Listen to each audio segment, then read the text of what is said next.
नमस्कार। आपके कार्यक्रम तथ्यता में आपका अभिनंदन। मैं सुधांशु रंजन। अभी वोट चोरी का मुद्दा जो है एक राष्ट्रीय मुद्दा बना हुआ है। राहुल गांधी बार बार आरोप लगा रहे हैं, साथ ही अन्य कई विपक्षी नेता भी इस तरह का आरोप लगा रहे हैं कि वोटों की चोरी हो रही है। जो मतदाता सूची है उसमें हेर फेर किए जा रहे हैं, बहुत नाम हटाए जा रहे हैं गलत तरीके से, कुछ फर्जी नाम जोड़े जा रहे हैं। और स्थिति यह आ गई कि चुनाव आयोग के तीनों जो आयुक्त हैं, मुख्य निर्वाचन आयुक्त और 2 आयुक्त, उन्होंने प्रेस कॉन्फ्रेंस करके इन सारे आरोपों का खंडन किया। तो एक जो है बहस के बीच में एक मुद्दा है, उसी की पड़ताल आज हम करना चाहेंगे कि किस हद तक ये सारे आरोप सही हैं और इतिहास क्या रहा है। जो वोटों की चोरी है या जो मतदान में गड़बड़ियां होती हैं, उनका क्या इतिहास रहा है, इस पे आज हम एक नज़र डालेंगे। इतिहास पर नज़र डालने के पहले ज़रा वोटों के महत्व को समझ लें। और इस बारे में एक बहुत ही महत्वपूर्ण फैसला है ब्रिटेन का, और वो केस जो है पूरे विश्व में पढ़ाया जाता है। टॉर्ट कानून की जब पढ़ाई होती है तो शुरुआत में ही पढ़ाया जाता है एशवी वर्सेस वाइट। ये फैसला आया था 1703 में हाउस ऑफ लॉर्ड्स का। एशपी जो है वो, उसका नाम है मैथ्यू एशपी, और वो वोट डालने या चुनाव में तो उसको वहाँ के रिटर्निंग ऑफिसर विलियम वाइट ने वोट डालने नहीं दिया, और उसका कोई स्पष्ट कारण भी नहीं बताया। उसने इसके लिए मुकदमा किया और उसने अदालत में स्वीकार किया कि जिस प्रत्याशी को वोट देना चाहता था उसकी जीत हो गई है, तो नुकसान नहीं हुआ, लेकिन उसके कानूनी अधिकारों का उल्लंघन हुआ है। इस पर हाउस ऑफ लॉर्ड्स का फैसला आया कि बिल्कुल सही है, एशपी के अधिकारों का उल्लंघन हुआ है। इंजूरिया साइन डैमनम, एक सिद्धांत का प्रतिपादन हुआ कि इंजरी हुई है लेकिन डैमेज नहीं हुआ है। उसके अधिकारों का हनन हुआ है, भले ही नुकसान नहीं हुआ है, और इसलिए उसको मुआवजा मिलना चाहिए। तो एक सिद्धांत का प्रतिपादन हुआ। इससे पता चलता है कि वोट का अधिकार कितना महत्वपूर्ण अधिकार है। तो पहले जरा हम इतिहास को देख लें, क्योंकि ये सारे जो आरोप लग रहे हैं उसको ऐतिहासिक परिप्रेक्ष्य में जानना जरूरी है। तो 1952 में हमारा पहला जो है आम चुनाव हुआ, ये सबको पता है। लेकिन उसी साल जो है एक बहुत गंभीर आरोप लग गया था कि रामपुर से मौलाना अबुल कलाम आजाद जो कांग्रेस के प्रत्याशी थे वो चुनाव हार गए, और हिंदू महासभा के प्रत्याशी जो है विशन चंद्र सेठ, उन्होंने 10,000 से अधिक मतों से हराए। लेकिन जैसी ये सूचना तत्कालीन प्रधानमंत्री जवाहरलाल नेहरू को मिली तो उन्होंने पंडित गोविंद बल्लभ पंत जो मुख्यमंत्री थे उत्तर प्रदेश को, उनको फोन करके कहा कि मौलाना साहब का चुनाव हारना जो है बिल्कुल ही सही नहीं होगा, गलत संदेश जाएगा और किसी भी तरह से हमको जिताना है। इस पर पंडित पंत ने कहा कि अब तो घोषणा हो चुकी है, क्या किया जा सकता है। तो उन्होंने कहा कि मैं कुछ भी नहीं जानता हूं, ये आपको देखना है कि मौलाना साहब वहां से निर्वाचित होकर के दिल्ली आते हैं। इसके बाद जो है पंत ने फोन किया जो वहां के रिटर्निंग ऑफिसर, यानी जो जिलाधिकारी होते हैं, निर्वाचन अधिकारी, उनको फोन किया। उन्होंने कहा कि हमने तो घोषणा कर दी है, तो अब क्या हो सकता है। तो उन्होंने कहा कि देखो ऐसा है कि अगर वो नहीं जीतते हैं तो तुम्हारी नौकरी भी जाएगी, मेरी नौकरी भी जाएगी। तो उस समय व्यवस्था ये थी कि अलग अलग बक्स बना दिए जाते थे हर उम्मीदवार के लिए, और बक्स में जो मतपत्र डाल दिया जाता था वो उस उम्मीदवार के पक्ष में माना जाता था। तो यही किया गया कि बहुत सारे जो हैं सो मतपत्र डाल दिए गए मौलाना आजाद के पक्ष में, और वो 24,000 वोटों से विजयी घोषित किए गए। ये जो जानकारी है ये दी है शंभुनाथ टंडन, जो उस समय सूचना निदेशक थे। हर राज्य सरकार के पास एक जनसंपर्क और सूचना विभाग होता है, और उसी के निदेशक थे शंभुनाथ टंडन, और उन्होंने ऐसा लिखा है। हालांकि अन्य स्रोतों से कहीं इस तरह की जानकारी नहीं मिलती है, लेकिन शंभुनाथ टंडन ने बड़े ही प्रमाणित तरीके से और दावे के साथ ऐसा कहा कि इस तरह की घटना हुई है। अब चूंकि बक्से में पत्र डाले जाते थे, इसलिए उस समय बूथ कैप्चरिंग, जो बूथों पे कब्जा करने की बात जो सुनते हैं, अब तो खैर चूंकि ईवीएम आ गया है तो उस तरह से नहीं होता है, तो वो भी उतना कठिन नहीं था, आसान था। क्योंकि बूथ पे कब्जा करो और एक खास उम्मीदवार के जो के लिए जो बक्स है उसमें जो बैलेट है उसको डाल दो। और इसकी शुरुआत 1957 में बेगूसराय में हुई थी, जहां कांग्रेस के प्रत्याशी सरयुग सिंह थे और उनके खिलाफ कम्युनिस्ट पार्टी के उम्मीदवार कॉमरेड चंद्रशेखर सिंह थे। 1956 के उपचुनाव में कॉमरेड चंद्रशेखर सिंह विजयी होकर के विधायक बने थे, और बिहार में ये पहला मौका था जब कोई वामपंथी विधायक विधानसभा पहुंचा था। First red star in Bihar assembly, इस तरह की खबर आई थी। इसीलिए चूंकि वो एक बार जीत चुके थे, इसलिए कांग्रेस को संदेह था कि कहीं फिर से सीपीआई की जीत न हो जाए, तो रैचियाही गांव है, वहां बूथ कैप्चर करके जो कमजोर वर्ग के लोग थे और जो वाम के समर्थक थे उनको वोट नहीं देने दिया गया, तो वहां से बूथ पर कब्जा करने का इतिहास शुरू होता है और करीब 1-2 दशकों तक चला, क्योंकि जैसा मैंने कहा कि केवल बक्से में मतपत्र डालने होते थे, इसलिए बहुत कठिन नहीं था। लेकिन बाद में जैसे जैसे सुरक्षा के उपाय बढ़ते गए कि मतपत्र में पहले उसमें जो है मुहर लगाना है, फिर वहां जो है जो पोलिंग एजेंट है उससे नंबर मिलाना है, पोलिंग ऑफिसर होता है, वो सारे नंबर मिलने चाहिए, उसके बाद डाला जाएगा। तो बाद में ये हुआ कि बूथों को जो है सो डिस्टर्ब यानी वहां व्यवधान तो पैदा किया जा सकता है, लेकिन कब्जा करना जो है उतना आसान नहीं रहा। खैर जो भी हो, ये शुरुआती बात है, लेकिन कुछ गंभीर आरोप लगे हैं चुनाव में गड़बड़ियों के, और सबसे ज्यादा आरोप जो लगा है वो जम्मू कश्मीर के चुनाव को लेकर हुआ है। और सबसे पहले जो बड़ा आरोप लगा था वो 1967 का चुनाव था, और उसमें ये आरोप लगा कि जो बहुत सारे उम्मीदवार थे विरोधी दलों के, उनके नामांकन को ही जो है सो अवैध तरीके से रद्द कर दिया गया, और स्थिति ये हो गई कि 61 सीटों पर जो है निर्विरोध ही जो है प्रत्याशी जीत गए, यानी चुनाव हुआ ही नहीं। और उसके बाद जो है 1987 में बहुत महत्वपूर्ण मोड़ आता है, जबकि एक नई पार्टी बनी थी मुस्लिम यूनाइटेड फ्रंट मफ, और उसकी सीधी लड़ाई जो थी वो नेशनल कॉन्फ्रेंस और कांग्रेस का गठबंधन था। और उस चुनाव में 76 में 66 सीटों पे नेशनल कॉन्फ्रेंस और कांग्रेस की जीत हुई थी। नेशनल कॉन्फ्रेंस को 40 और 26 सीटें मिली थी कांग्रेस को। लेकिन एक बहुत बड़ी घटना वहां मानी जाती है कि सैयद मोहम्मद यूसुफ शाह, जिनको हम के मोहम्मद सलाहुद्दीन के नाम से जानते हैं, वो मुस्लिम यूनाइटेड फ्रंट के प्रत्याशी थे अमीरा कदल से, जो लाल चौक का इलाका है श्रीनगर में, और लगातार वो बढ़त बनाए हुए थे। और जब उनको लगा कि अब उनकी जीत तो हो ही रही है तो कुछ देर के लिए बाहर निकले, लेकिन अचानक जो है घोषणा कर दी गई निर्वाचन अधिकारी के द्वारा कि 4289 मतों से जो नेशनल कॉन्फ्रेंस के उम्मीदवार थे गुलाम मोहिउद्दीन शाह, उनकी जीत हुई है। और कहा जाता है कि एक बहुत बड़ा निर्णायक मोड़ आता है उस परिणाम के साथ, क्योंकि उसके बाद ही जो सैयद मोहम्मद यूसुफ शाह थे, जिनको हम आज सलाहुद्दीन के नाम से जानते हैं, वो हिजबुल मुजाहिदीन का बहुत बड़ा आतंकवादी हो गया। ये घटना जो थी उसने बहुत प्रभावित किया कि चुनाव जो है निष्पक्ष नहीं होता है, और हिजबुल मुजाहिदीन का एक बहुत सक्रिय कार्यकर्ता और नेता बन गया। तो एक बहुत जो कहा जा सकता है कि भारत के लोकतंत्र में और खास करके जम्मू कश्मीर के इतिहास में 1987 का चुनाव जो है वो बहुत ही महत्वपूर्ण है।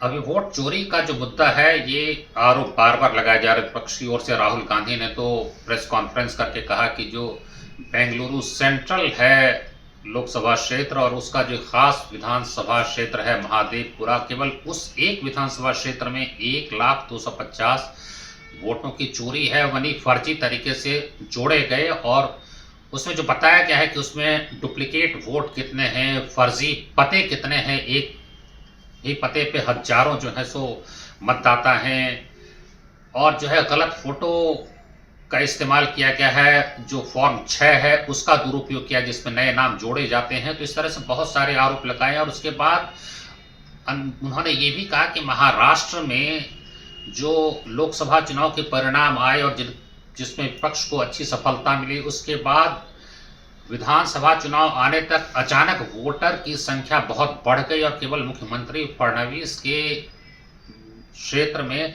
8% मतदाताओं की संख्या बढ़ी है। तो ये सब बहुत जो है सो संदेह पैदा करता है कि गलत तरीके से मनमाने ढंग से जो है सो मतदाताओं को जोड़ा जा रहा है, मतदाताओं को निकाला जा रहा है, यानी जो विरोधी हैं उनको किसी नाम पर निकाल दो। तो इस तरह के आरोप हैं, जिसके बारे में कि चुनाव आयोग ने कहा कि अगर ऐसी बात है तो 45 दिन के अंदर कोई भी जो है वो जा सकता था अदालत का दरवाजा उन्होंने खटखटाया नहीं। जब आपत्ति करने का समय होता है तो करते नहीं है, बाद में केवल प्रेस कॉन्फ्रेंस करके जनता को गुमराह करने की कोशिश की जाती है। लेकिन अनुराग सिंह ठाकुर ने भी उसके बाद 13 अगस्त को एक प्रेस कॉन्फ्रेंस करके आरोप लगाया कि रायबरेली में 2,69,000 मतदाता जो है वो संदिग्ध हैं, और उन्होंने उसी तरह का आरोप लगाया कि डुप्लीकेट वोटर हैं, तो नकली पते हैं, तो एक ही पते पर बहुत सारे, उसी तरह के सारे आरोप लगाए गए। फिर उसी तरह का अमेठी के बारे में भी कहा गया, वायनाड के बारे में भी कहा गया। अब सवाल ये है कि अभी उनकी सरकार है तो वो भी इस तरह का आरोप क्यों लगा रहे हैं, और जब दो प्रमुख पार्टियां आरोप लगा रही हैं तो इसमें क्या करना चाहिए। चुनाव आयोग को निश्चित रूप से जांच का भी विषय बनता है, लेकिन जो प्रेस कॉन्फ्रेंस में मुख्य निर्वाचन आयुक्त ज्ञानेश कुमार ने कहा कि अगर शपथ पत्र राहुल गांधी देते हैं तो ठीक है, नहीं तो उनको माफी मांगनी चाहिए। और इस पर यह सवाल उठता है कि वो दूसरों से क्यों नहीं शपथ पत्र मांगते हैं। ये बात सही है कि ऐसा अनुराग सिंह ठाकुर ने भी कहा, लेकिन वो एक अभियान नहीं चला रहे कि राहुल गांधी लगातार अभियान चला करके पूरे जो है चुनाव आयोग की विश्वसनीयता को ध्वस्त करने में लगे हुए और एक संदेश वो पूरे विश्व को देना चाहते हैं कि भारत में लोकतंत्र समाप्त हो गया है।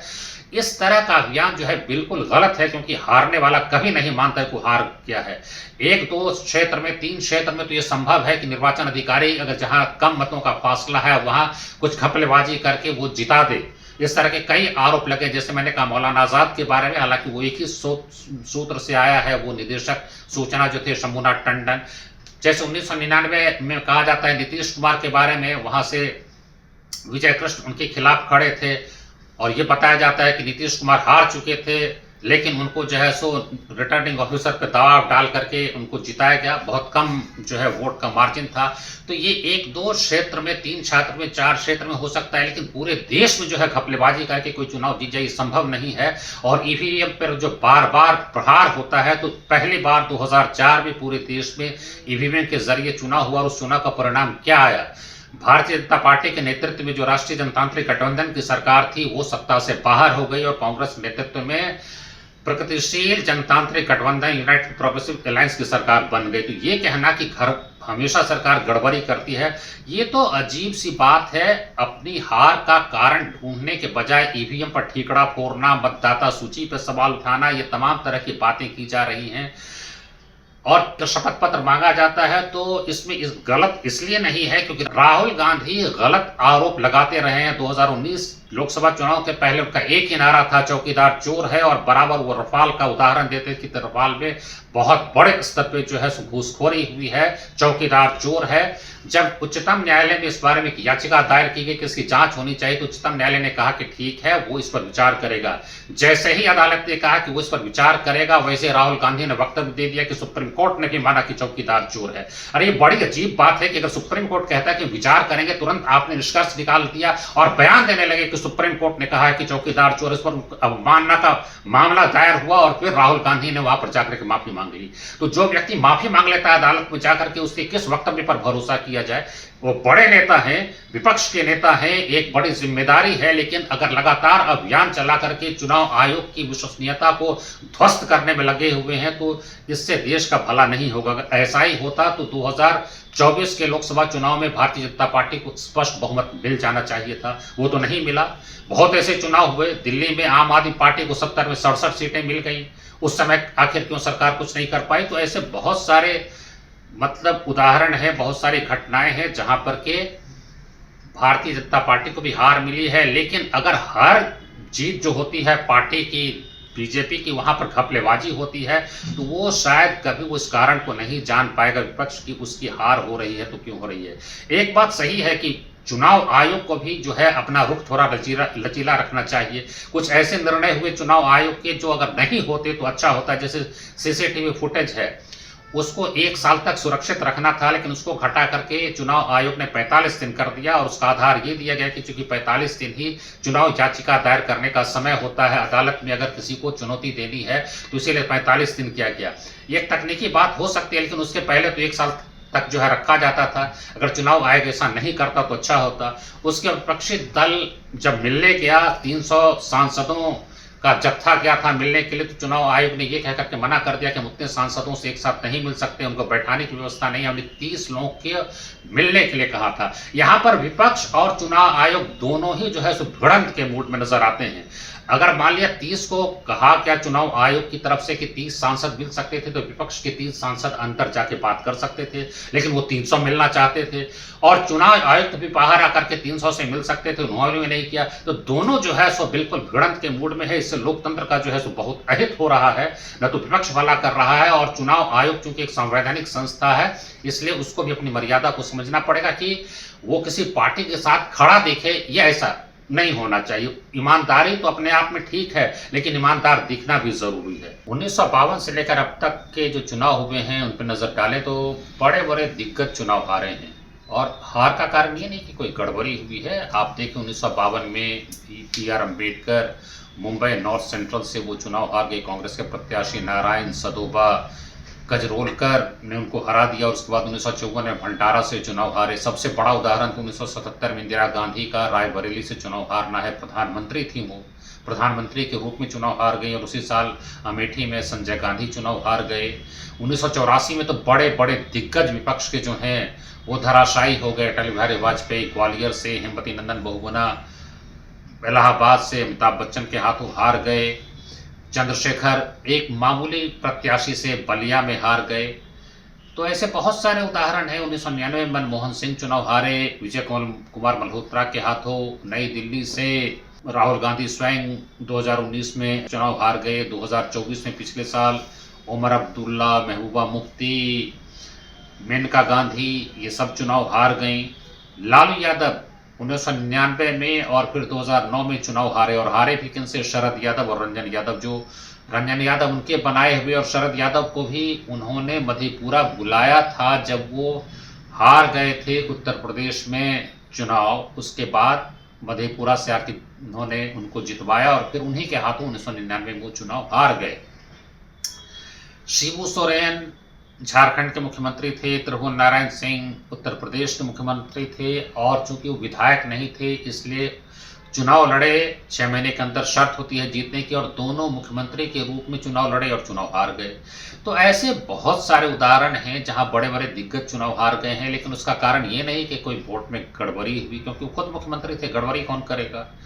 तो जब चुनाव कोई हारता है तो विश्लेषण करना चाहिए कि आखिर उसकी लोकप्रियता में कमी कहां आ रही है। बार बार संस्था पे प्रहार करना कि वोटर लिस्ट में गड़बड़ी हुई है, ईवीएम में गड़बड़ी हुई है, चुनाव आयोग बेईमानी कर रहा है, इससे संस्था बर्बाद होती है और उस पार्टी को कोई फायदा भी नहीं होता है। लेकिन एक नैरेटिव चलाने के लिए कुछ पार्टियां इस तरह से करती हैं।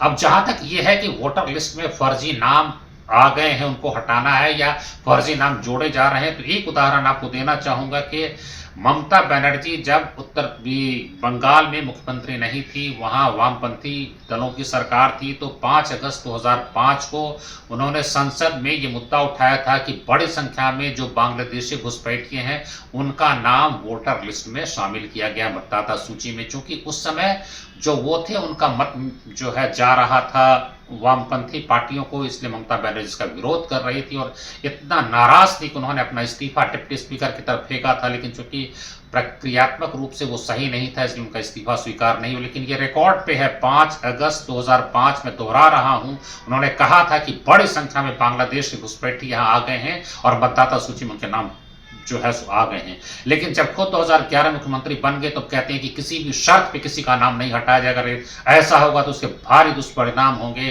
खून की नदियां बहेंगी, तमाम तरह की बातें कर रही। क्योंकि जब आप वोट बैंक के रूप में विदेशी जो घुसपैठिए हैं उनका इस्तेमाल करते हैं तो राष्ट्रीय सुरक्षा, राष्ट्रीय एकता और जो राष्ट्रीय हित की बात है वो बिल्कुल ही जो है पैर तले दबा दिए जाते हैं वो सारे मुद्दे, और सिर्फ वोट की चिंता होती है। तो अगर बाहर से आए हैं, ये सही है कि बहुत बड़ी संख्या में घुसपैठी आए हैं, चाहे रोहिंग्या हो, बांग्लादेशी हो, और चूंकि उनके बहुत सारे समर्थक यहाँ हैं इसलिए उनके वोटर कार्ड भी बन जाते हैं, उनके आधार कार्ड भी बन जाते हैं, उनके राशन कार्ड भी बन जाते हैं। ये बात सही है कि हिंदुस्तान में बहुत सारे ऐसे गरीब लोग हैं जिनके पास कोई भी दस्तावेज मिलना बहुत मुश्किल है। ये सही है, एक कठिन चुनौती है, लेकिन इसका ये मतलब नहीं है कि बाहर से आकर के कोई भी यहाँ ration card, voter card, ID card, Aadhaar कुछ भी बनवा ले और उसके बाद हम उसको जो है नागरिकता देते चले जाए। नागरिकता तय करना चुनाव आयोग का काम नहीं है, लेकिन निश्चित रूप से ये देखना काम है कि जो नागरिक हैं वही वोट डालें, और गलत तरीके से जो आ गए हैं वो एक बहुत जो है कहा जाए पतली रेखा है दोनों के बीच में, वो कैसे तय होगा ये सोचना बहुत जरूरी है। तो ये एक बहुत बड़ा मुद्दा है और इस पर निश्चित रूप से जो है आयोग को और सरकार को विचार करना होगा। लेकिन बार बार जो है कुछ दल केवल वोट बैंक को जो है खुश करने के लिए, उसके तुष्टीकरण करने के लिए अगर विदेशी नागरिकों को भी भारत में लाना चाहते हैं तो भारत की आबादी पहले से ही बहुत ज्यादा है और इस पर राजनीति नहीं होनी चाहिए। ये वोटों में गड़बड़ियां हैं, चुनाव में अनियमितताएं हैं, ये तमाम तरह के आरोप केवल भारत में नहीं कई देशों में इस तरह के आरोप लगाए जाते हैं। पिछले साल वेनेजुएला में जो चुनाव हुआ, राष्ट्रपति का चुनाव, उसमें एडमंडो गोंजालेस उरुटिया वो 67% मतों से चुनाव जीत रहे थे तत्कालीन जो राष्ट्रपति थे निकोलस माडुरोस उनके खिलाफ, लेकिन ऐसी गड़बड़ी की गई, अचानक जो है जो परिणाम घोषित किया गया उसमें माडुरोस को दिखाया गया कि उनको 52% मत मिला, जबकि लगातार केवल 30% ही था और 67% जो है उरुटिया को मिल रहा था।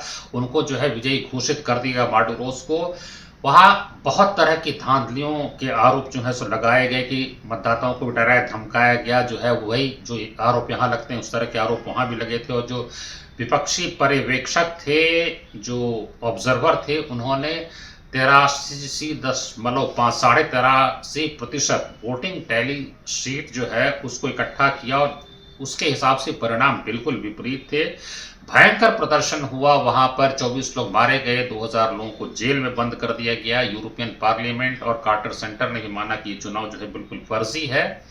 रूस में जो 2024 में राष्ट्रपति का चुनाव हुआ उसमें आरोप लगा कि जो 2.2 करोड़ यानी 2 करोड़ 20 लाख जो है उसमें फर्जी वोट हुआ है।